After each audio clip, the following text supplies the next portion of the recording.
잘 오셨습니다. 계속해서 주님의 은혜를 구하면서요. 오늘 하루도 그 아브라함의 신앙의 여정을 좀 살펴보면서 은혜를 누릴 수 있기를 바랍니다. 아브라함은 우리의 믿음의 조상이죠. 아브라함의 길을 통해서 우리가 또 음과 양으로 배워야 될 것이 상당히 많습니다. 그 은혜를 누릴 수 있기를 바랍니다. 제가 기도하겠습니다. 사랑의 하나님 아버지, 감사를 드립니다. 주님께서 오늘 새날을 허락하여 싸우니 주의 영으로, 새 영으로, 새 마음으로, 새 노래로 저희들을 주장하여 주시옵고 인도하여 주옵소서. 폭우 가운데 어려움을 당하는 이들, 코로나로 인해서 여러 가지 우겨쌈을 당하는 자들을 위로하여 주시고 속히 이 모든 환난에서 건져내 주시옵기만을 원합니다. 아버지, 이 세상의 소망은 오직 하나님 한 분뿐인 줄을 아오니 저희들 가운데 담대한 믿음을 주시옵고 주의 말씀을 따라갈 수 있는 은혜를 더하여 주시옵기를 원합니다. 아버지 하나님, 주님께서 온 가정을, 아버지 생업의 현장을, 아버지 이 나라와 민족과 세계 열방을 붙들어 주시옵기를 원하며 구원의 소망이 오직 십자가에 달신 예수 그리스도에게서 오는 것을 알고 주님만을 절대적으로 의지하는 믿음으로 살아가는 이들 다 되게 하여 주옵소서. 주님께서 함께하여 주실 줄 믿습니다. 예수님의 이름으로 기도합니다. 아멘. 오늘은 창세기 12장 10절로 20절 말씀 보도록 하겠습니다. 구약성경 창세기 12장 10절로 20절입니다. 제가 봉독해 드리겠습니다. 그 땅에 기근이 들었으므로 아브라함이 애굽에 거류하려고 그리로 내려갔으니 이는 그 땅에 기근이 심하였음이라. 그가 애굽에 가까이 이르렀을 때에 그의 아내 사레에게 말하되 내가 알기에 그대는 아리따운 여인이라. 애굽 사람이 그대를 볼 때에 이르기를 이는 그의 아내라 하여 나는 죽이고 그대는 살리리니 원하건대 그대는 나의 누이라 하라. 그러면 내가 그대로 말미암아 안전하고 내 목숨이 그대로 말미암아 보존되리라 하니라. 아브라함이 애굽에 이르렀을 때에 애굽 사람들이 그 여인이 심히 아름다움을 보았고 바로의 고관들도 그를 보고 바로 앞에서 칭찬함으로 그 여인을 바로의 궁으로 이끌어들인지라. 이에 바로가 그로 말미암아 아브라함을 후대함으로 아브라함이 양과 소와 노비와 암수 나귀와 낙타를 얻었더라. 여호와께서 아브라함의 아내 사레의 일로 바로와 그 집에 큰 재앙을 내리신지라. 바로가 아브라함을 불러서 이르되 내가 어찌하여 나에게 이렇게 행하였느냐? 내가 어찌하여 그를 내 아내라고 내게 말하지 아니하였느냐? 내가 어찌 그를 누이라 하여 내가 그를 데려다가 아내를 삼게 하였느냐? 내 아내가 여기 있으니 이제 데려가라 하고 바로가 사람들에게 그의 일을 명하매 그들이 그와 함께 그의 아내와 그의 모든 소유를 보내었더라. 아멘. 여러분, 오늘은 아브라함의 영성 두 번째 시간으로요. 치명적인 약점 속 성장통, 이렇게 좀 제가 제목을 잡고 싶습니다. 이 장면 여러분들 성경을 좀 보시고 신앙생활 하신 분들은 익히 아는 그런 장면 중에 하나입니다. 아브라함의 어떻게 이런 일을 남자가 할 수 있을까? 여자 편에서는 너무 속상한 구절이에요. 여러분, 이 아브라함이 가나안 땅에 머물죠. 거기가 약속의 땅입니다. 그런데 그 땅에 기근이 들어온 거예요. 여러분, 하나님의 약속이 있고 거기에 엄청난 고난이 있고 그러면 엄청난 충돌이 일어나는 거예요. 하나님은 여기서 함께 하신다고 했고 하나님 또 약속을 하셨고 함께 하시고, 근데 왜 이런 흉년, 기근, 환란, 고난 이런 게 왜 오지? 그럼 하나님의 부재를 경험하면서 그 하나님 앞에서 여러 가지 이제 혼란한 생각들을 하게 되는 겁니다. 우리 인생 가운데도 그렇잖아요. 우리는 하나님을 신뢰하고 하나님의 약속을 의지하면서 하나님 믿고 이렇게 살아가는데 때 아닌 나의 어떤 의지하고 상관없이 고난과 환란이 막 밀어닥칠 때가 있단 말이죠. 지금 아브라함이 당한 이 기근과 같은 흉년과 같은. 그러면 여기서 내가 계속 있어야 되나? 어떻게 해야 되나? 더 이상 생존하기가 너무 버거운 그런 상황에 들어갈 때가 있단 말이죠. 아브라함의 믿음의 초창기입니다. 그러니까 아브라함 믿음이 아주 강하지가 않았었던 때예요. 그러니까 아브라함이 이때 아주 치명적인 길을 가죠. 어디로 갑니까? 애굽이란 곳으로 갑니다.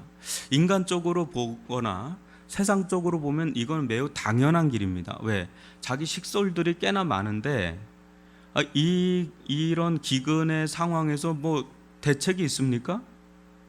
뭐 길이 있습니까? 당연지사죠. 애굽의 길로 가는 겁니다. 근데 그 길이 그렇게 치명적인 길이 되리라고는 생각을 못하는 거죠. 세상적으로 인간적으로 매우 당연한 길인데 영적으로 보면 그것은 굉장한 결함이 있는 길이고 굉장히 위험 부담을 갖고 있는 길이고 굉장히 치명적인 길이 된다는 것을 그 이후에 이제 쭉 이제 나오게 되는 거죠. 여러분 잘 생각해 보셔야 돼요. 현실적인 길이 있고 매우 비현실적인 길이 있어요.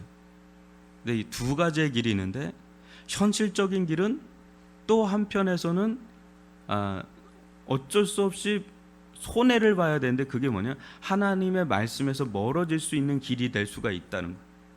근데 여기는 현실적으로는 손해를 보는데 영적으로는 하나님의 말씀 속에 거할 수가 있는 이 양단이 있을 때 여러분 어디를 택하겠어요?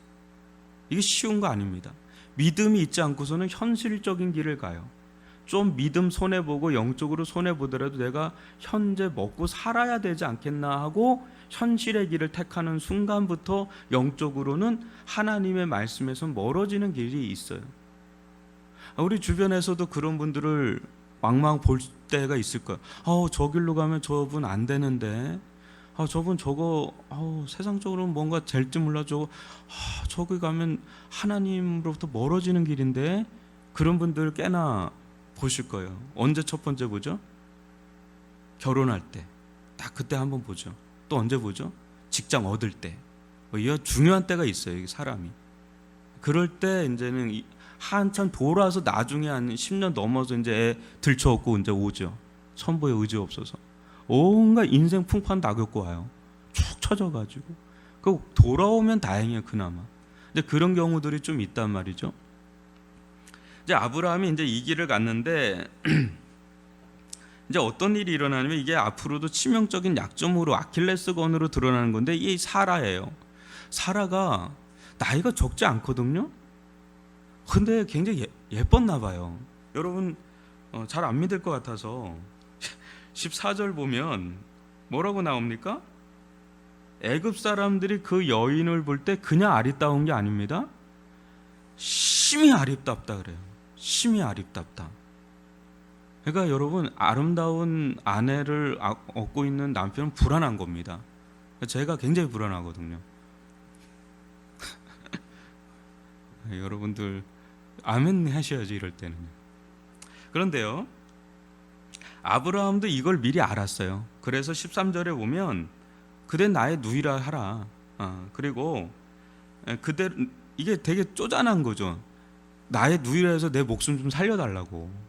당신 내 아내라면 나 죽이고 당신 이제 데려갈 텐데 누이라고 하면 당신도 살고 나도 산다. 이게 가장 좋은 길이다. 이게 이방에 자기 땅이 없는 그 서름이죠, 서름. 그래서 가부장적인 사회이기 때문에 사라는 그냥 따라갈 수밖에 없는 겁니다. 그런데요, 아브라함의 예상은 적중했어요. 아주 정확했어요. 예견한 그대로입니다. 사라가 그곳에 들어가는 순간 모르겠어요. 이 애굽 사람들은 좀 이집트 사람들이잖아요. 흑인이잖아요. 니고르일 수 있잖아요. 근데 이 이스라엘만 해도 백인 계통이잖아요. 셈족 계통이잖아요. 가나안 계통이 아니라 셈족 계통이니까 아마 거기서 너무 다른 거죠. 이렇게 너무 이렇게 백인의 그래서 그런지 뭐 그냥 칭찬 일색인 거예요. 그러니까 그런 사람은 일단 바로에게 들어가는 거죠. 그 바로가 아브라함에게 엄청난 부를 안깁니다. 이때 얻은 부로 아브라함은 계속해서 부가 축적이 되는 거예요. 거기에 누가 들어가요? 양과 소와 뭐가 들어가요? 노비가 들어가요. 근데 이 속에 엄청난 재앙이 들어가는 거예요. 그 노비 속에. 그 노비 속에 누가 있었는지 아십니까? 하갈이란 여인이 있었던 거예요. 뒤에 보면 이 하갈은 엄청난 재앙이죠. 엄청난 치명적인 게 되는. 근데 그 인간적인 술수를 가지고 나간 그 길에 이게 끼들어가는 거죠. 이런 것들이. 근데 여러분 사고 친 거예요. 한마디로 아브라함 영적으로 사고를 한번 크게 친 거예요. 자기 아내를 그냥 결혼 지참금으로 어마어마하게 부는 얻고 자기 생명 보존했는데 아내는 지금 바로의 품으로 들어가는 거예요. 근데 이게 인간적으로 봐도 이거는 있을 수 없는 일이잖아요. 두는 시퍼렇게 살았는데 자기 와이프가 이혼한 게 아닙니다. 이혼한 게 아닌데 자기 와이프를 남의 남자에게 그 품에 안기면서 그 돈을 받을 때 그 돈을 받을 때 마음이 기뻤겠어요? 아니면 너무 찝찝했겠어요? 차라리 죽는 게 날 정도의 아주 자존심이 뭐가 없는 거예요. 근데 굉장히 좀 잘 마음이 편했는지 아브라함 그런 고민이 별로 없어 보여요. 아브라함 이게 철딱서니가 없어요. 한마디로 보면. 근데 이게 단순히 인간적으로도 이게 보통 사건은 아닌데 영적으로 봐도 이게 되게 심각한 거예요. 왜 그러냐면 하나님은 아브라함을 통해서 누구를 보내기로 작정했냐면 예수 그리스도를 보내기로 작정한 겁니다. 여러분 아담에게 약속한 원시복음이 누구에게 이어지는 거냐면 노아가 아닙니다. 이제 아담의 계열에서 노아도 나오고 하긴 했지만 아주 구체적인 계시의 사건이 누구에게 들어오냐면 아브라함이에요. 아브라함에게 메시아의 아주 구체적인 그 점진된 계시적 사건이 계속해서 일어난단 말이에요. 그래서 아브라함의 씨를 통해서, 그러니까 이 말은 사라의 태를 통해서 이삭이 오고 이삭을 통해서 야곱 쭉 해서 메시아의 그 씨가 들어가는 건데 그 사라의 태가 지금 누구 품으로 들어가는 거예요? 이 바로의 품으로 들어가니까 이거는 하나님의 구속사에 엄청난 지금 혼돈을 일으키는 혼선을 일으키는 아주 중차대한 사건이 일어난 거예요. 이거 어떻게 해요? 하나님이 뒷수습하기 시작하는 거예요. 문제는 아브라함이 일으켰는데 뒷수습은 하나님이 하세요. 우리도 보면은요, 대부분 우리가 다 실수를 범하고 허물 지고 죄를 범하고 그러면 하나님이 우리 뒷수습하기 바쁜 거예요. 근데 문제는 뒷수습은 됐는데 흔적은 남아있어요. 그 흔적이 평생 가요. 하갈이라든지. 이때 이미 사라는 아브라함에 대한 신뢰가 한번 깨진 겁니다. 이 깨짐이 어떻게 나타나냐면 여러분 두 번째 읽지는 않겠습니다. 창세기 16장 1절로 6절 보면 10년이 지난 뒤에 사레가 출산을 계속 못하니까 뭐라 그러냐면 16장 1절은 제가 읽어드리겠습니다. 아브라함의 아내 사레는 출산하지 못하였고 그에게 한 여종이 있으니 애굽 사람이요 이름은 하갈이라 이렇게 나오는 거예요. 애굽에서 이제 들어온 사람이에요. 그때 12장에 나와 있는 그 기근 때 들어온 애굽 사람 하갈이 여기 들어온 거예요. 애굽 사람인데 2절에 보면 사레가 아브라함에게 이르되 여호와께서 내 출산을 허락하지 아니하셨으니 원하건대 내 여종에게 들어가라. 내가 혹 그로 말미암아 자녀를 얻을까 하노라 하매 아브라함이 굉장히 중요한 얘기 나오죠. 사레의 말을 들으니라. 하나님의 말씀을 들어야 되나 인간의 말을 들어야 되나 하는 그 기로선상에서 아브라함은 하나님의 말씀을 들었어야 되는데 이 사레의 말을 듣게 된 거. 왜 듣게 됐냐면 뭐 그냥 들을 수도 있는데 이미 그때 균열이 간 거예요. 아브라함의 우위가 깨어진 거야. 자기의 치명적인 실수로 아내에게서 권위가 떨어진 거예요. 여러분 살다 보면은 집안에서 남편의 권위가 있는 집안이 있고 남편의 권위가 떨어진 집안이 있어요. 남편 말하는 걸 우습게 여기는. 근데 알고 들어가면 그만한 일이 있었던 거예요. 아주 남편이 그냥 실수를 너무 많이 한 거예요. 치명적인 실수나 뭐 그런 게 많으니까 아내가 이제 이 사람을 신뢰를 못하는 거예요. 이 사람의 권위를 인정을 못하는. 그 아브라함 가운데 그게 없지 않아 있었던 거예요. 당신 나 팔았었지. 계속 잠자리 계속 그 얘기하는 거예요. 아브라함 할 말이 없는 거예요. 어느 순간에 그냥 사레의 말을 듣는 수준까지 가버린 거죠. 아브라함은 알았잖아요. 10년 동안 알았잖아요. 여기 사이에는 15장 사건도 있고 사건이 많습니다. 13장, 14장 굉장히 사건이 많았어요. 그럼에도 불구하고 아브라함은 하나님의 말씀을 너무 정확하게 알고 있었는데 이 순간에 사레의 말을 듣습니다. 그래서 자녀를 낳아요. 근데 그 자녀는 약속의 자녀가 아닙니다. 이스마엘이에요. 이스라엘이 아니라 이스마엘이에요. 이것이 나중에 어떻게 되냐면 하갈이 계속해서 이제 자기가 첩인데 본처의 역할을 하려고 치고 들어오니까 쫓아내라고 해서 쫓겨나고 나중에 이스마엘이 또 이삭을 괴롭히는 지금도 팔레스타인의 조상이 이스마엘이에요. 끊임없는 분쟁이 지금도 일어나는데 이 지금의 후손들은 왜 전쟁이 일어나는지도 몰라요. 근데 뿌리로 올라가면 아브라함의 인간적인 방법이 이렇게 치명적인 꼼수가 이렇게 치명적인 역할을 하는지 몰랐다는 거죠. 여러분 우리가 하나님을 신뢰하고 하나님의 말씀을 정직하게 따른다는 게 얼마나 어렵고 얼마나 중요한지를 이 대목에서 볼 수가 있는 거예요. 사람들은 생각을 해요. 이게 꼼수를 생각해요. 야매 같은 거 있잖아요. 그냥 목사님 이렇게 하시죠. 그냥 이렇게 하시죠. 이렇게 해도 좀 됩니다. 이렇게. 근데 그때는 그게 좋아요. 넘어간다고. 근데 그게 나중에는 다 대가지불로 들어오는 거죠. 인간적인 방법들, 세상적인 방법들, 하나님의 말씀의 정도를 따라가지 않는 것들, 그런 것들은 나중에 다 부메랑처럼 다가온다는 거죠. 그게 이 아브라함의 실수 속에서 우리가 볼 수 있는 겁니다. 또 세 번째는요, 창세기 20장 1절로 7절인데 여기선 아비멜렉이라고 하는 이가 나오는데 이 사람에게 또 누이를 팝니다. 사레의 미모는 방부제인가 봐요. 지금 10년이 넘어서 거의 20년에 준하는 세월로 가는데도 또 아비멜렉에게 또 넘어가요. 이때도 하나님이 또 뒷감당해 주십니다. 여러분, 한 번의 실수는 있을 수 있다고 봐요. 그러나 두 번 실수는 이거는 이 사람의 저희를 생각해 봐야 되는, 이 사람은 어떤 인간인가, 이런 거죠. 아브라함이요,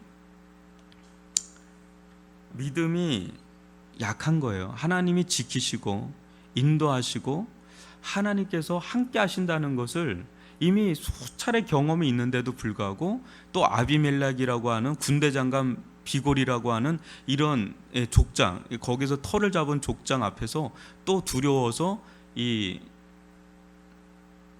사례를 파는 이런 것을 또 한 번 또 보는 겁니다.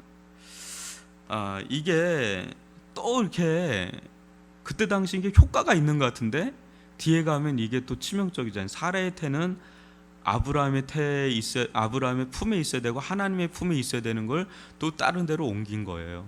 그게 너무 심각한 상황이죠. 실은 아브라함은 이제 이런 일련의 사건을 통해서 하나님이 이제 뒷감당을 해주시고 이런 걸 통해서 일종의 믿음의 성장통을 겪습니다. 이 아비멜렉을 통해서 후에 아비멜렉과 관계를 좋게 맺어요.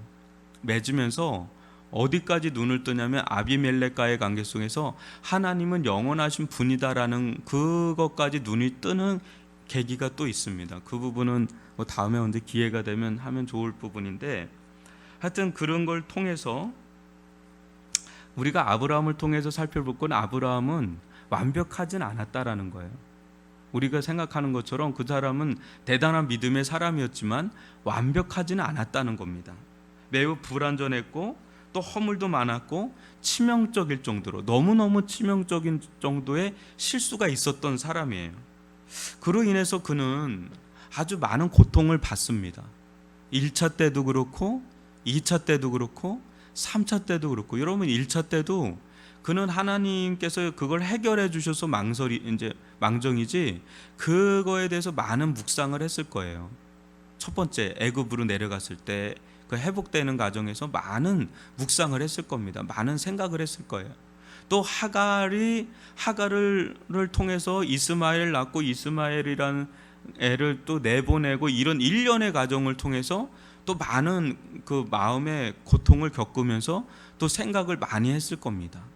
또 아비멜렉 사건을 통해서 또 한번 자기에 대해서 처절하게 실망을 하고 절망하고 하나님에 대해서 다시 한번 또 일어서 생각하게 되는 그런 많은 어떤 일련의 그런 믿음의 성장통을 겪지 않았을까라는 생각을 해봅니다.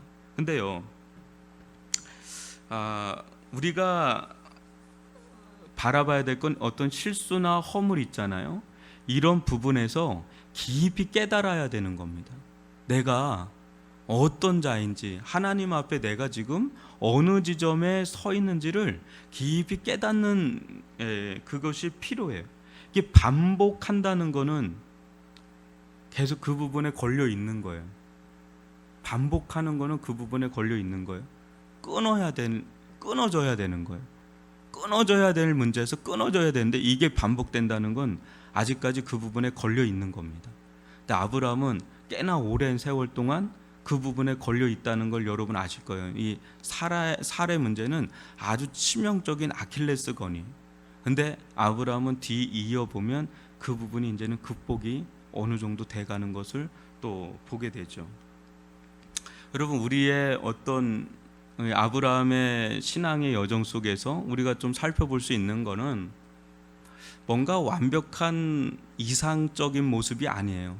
아브라함은 대단한 내일 그 부분을 좀 살펴볼 텐데, 어떻게 한 사람의 믿음이 이렇게까지 참 위대할 수 있을까라는 것을 보여주는 사람이에요. 분명히 그렇게 하나의 고봉이죠. 아주 거대한 고봉이죠. 그러나 그에 못지않게 아주 치명적인 깊은 골짜기, 어둠의 골짜기처럼 아주 치명적인 약점도 있었어요. 그런데 그 사람은 이 부분에서 실은 많은 믿음의 연단을 받으면서 실은 믿음이 그 속에서 성장을 한 겁니다. 우리들 가운데 연약함도 있고요, 허물도 있고요, 실수도 있고, 때론 이렇게 잘못된 어떤 길을 들어서서 그거에 대한 대가, 그거에 대한 흔적이 아직도 고스란히 안고 있는 경우가 있을 겁니다. 근데 거기서 영적인 타산지서 배워야 되는 거예요. 내가 뭐가 그렇게 하나님 앞에 그릇되어 있는가. 그리고 인간적인 길을 갈 때는 당장은 뭔가 좋은 것 같은데 알고 보면 그 이후에 대가 지불해야 되는 것들과 그 흔적이 너무나 크구나, 그런 것도 배우게 되고, 내가 어떤 길을 가서 끝까지 어떤 길을 가야 되는지를 거기서 이제 배우는 거죠. 뼈저리게 배우는 그런 계기가 되어지는 게 바로 이 치명적인 약점 속에서 들어오는 믿음의 성장통, 이것을 우리가 아브라함의 신앙의 여정 속에서 또 배울 수 있다는 겁니다. 아브라함뿐이겠어요? 우리들도 그런 게 없다 할 수가 없죠. 우리들 가운데도 크고 작은 문제들이 있습니다. 그 속에서 우리는 또 고민하게 되고, 기도하게 되고, 어느 때는 절망하게 되고, 어느 때는 절규하게 되고, 그러면서 다시 한번 하나님을 절대적으로 신뢰한다는 거, 하나님의 말씀을 따라간다는 거, 그 말씀을 끝까지 고수해 나간다는 게 어떤 길인지를 우리는 삶의 현장에서 터득해 나가는 그런 은혜를 경험하게 되죠. 여러분, 오늘 이 아브라함의 또 다른 한 측면, 아브라함의 양이 아니라 아브라함의 음지에서 또 보게 되는 그 믿음의 성장통을 한번 묵상하면서 우리도 믿음의 여정을 담대히 걸어갈 수 있기를 주님의 이름으로 축원합니다. 제가 기도하고 마치도록 하겠습니다.